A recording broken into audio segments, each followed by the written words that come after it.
अस्सलाम वालेकुम। मैं doctor Zubaida Parveen, consultant gynaecologist THK hospital Taniyawala. आज आपके लिए एक टॉपिक लेके आई हूँ जो बहुत ज़्यादा कॉमन है, वो पॉलीसिस्टिक ओवेरियन सिंड्रोम डिजीज़, पीसीओडीज, जिसे हम आम जुबान में कहते हैं अंडेदानी में पानी वाली थैलियों का होना। ये हर 100 में से 80 खवातीन और लड़कियों में पाई जाती है, इतनी कॉमन है। और इसकी मेन मतलब जो प्रॉब्लम आती है वो मेंस्ट्रुअल इरेगुलरिटी होती है। पानी वाली थैलियाँ ओवरीज में बहुत कॉमन है, लेकिन ये कोई डिजीज या सिंड्रोम भी है या नहीं है, इसका पता करने के लिए या डायग्नोसिस के लिए अब 3 मैं अलामात आपको बताऊंगी, जिनमें से 2 का मौजूद होना जरूरी है। पहली अलामत तो ये है कि मेंस्ट्रुअल साइकिल प्रोलॉन्ग हो जाएंगे।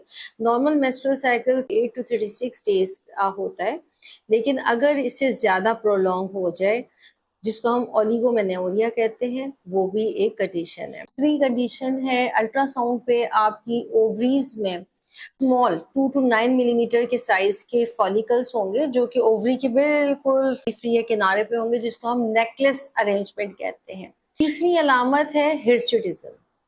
हिर्सुटिज्म में ये होता है कि मेल्स की तरह से उनकी बॉडी पे हेयर्स होंगे, जैसे कि फीमेल्स के फेस पे नहीं होता, लेकिन उनके अक्सर के अपर लिप पे थोड़े हेयर्स ज्यादा होंगे, चिन पे होंगे, चेस्ट पे हैं, अपर एब्डोमेन पे हैं, या मतलब वो एबनॉर्मल हेयर्स की डिस्ट्रीब्यूशन होगी।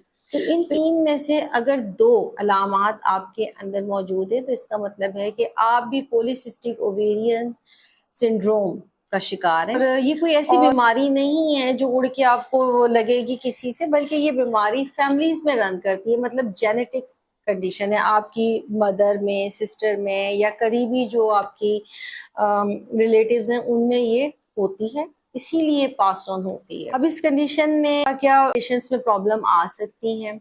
सबसे बड़ी प्रॉब्लम तो जिसकी वजह से ज्यादातर लड़कियां परेशान होती हैं वो होती है कि मेंस्ट्रुअल इरेगुलरिटी। दूसरा, उनमें बहुत ज्यादा मोटापा हो जाता है, ओबेसिटी हो जाती है। थर्ड, उनमें जो है वो हेयर ग्रोथ एबनॉर्मल फेस पे हो जाती है।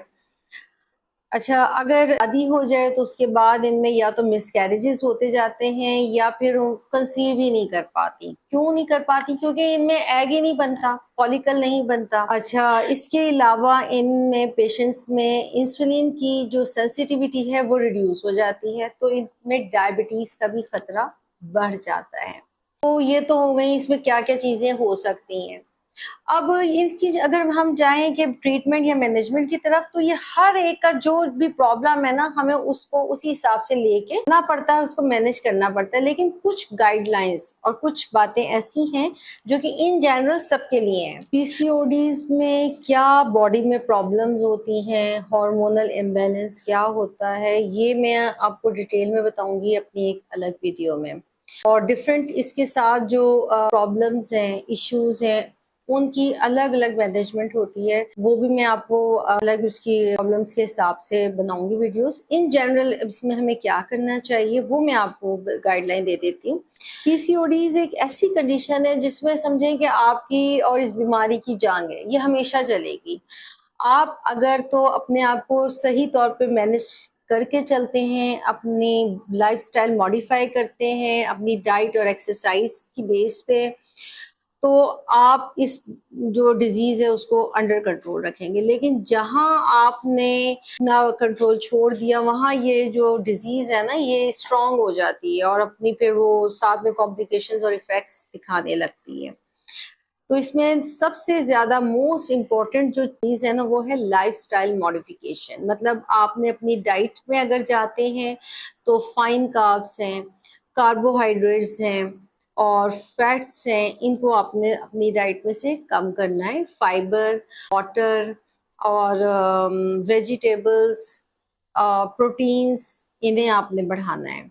इसी तरह जिन पेशेंट्स में ओबेसिटी है उनको भी मैं बताऊंगी कि उन्होंने इंटरमिटेंट फास्टिंग उसे अप्लाई करना, उससे वेट भी मैनेज होगा और इनके हार्मोन लेवल भी ठीक होंगे। और एक्सरसाइज जो है ये डिपेंड करता है कि आपका वेट कितना है, आपकी डिजीज की सीवियरिटी कितनी है, लेकिन बेहतर है कि 30 minutes per day, at least 5 days a week, ठीक है, हफ्ते में 5 दिन रोजाना 30 मिनट की अगर आप कोई वॉक करते हैं तो ये भी अच्छी बात है, इनफ है। लेकिन अगर साथ में आप कोई कार्डियो या एरोबिक एक्सरसाइज भी ज्वाइन कर लेते हैं और अपना वेट नॉर्मल अपनी हाइट के हिसाब से, जो कि BMI बॉडी मास इंडेक्स कहलाती है, नॉर्मल लिमिट्स में कर लें, तब भी आप बहुत सी इसकी कॉम्प्लिकेशन से बच सकते हैं। आपको अगर ये वीडियो पसंद आई है, इससे आपको कोई इन्फॉर्मेशन मिली है, तो मेरे इस वीडियो को लाइक करें, शेयर करें और मेरे चैनल को सब्सक्राइब करें, ताकि मेरी आने वाली न्यू इंफॉर्मेटिव वीडियोस आप तक